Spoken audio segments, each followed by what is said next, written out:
అమ్మను మిల్చి దైవమున్నదా, ఆత్మను మిల్చి అద్దమున్నదా? అమ్మను మిల్చి దైవమున్నదా, ఆత్మను మిల్చి అద్దమున్నదా?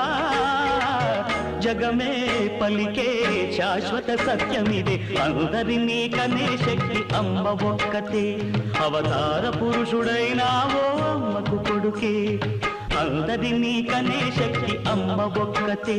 అవతార పురుషుడైనావో అమ్మకు కొడుకే.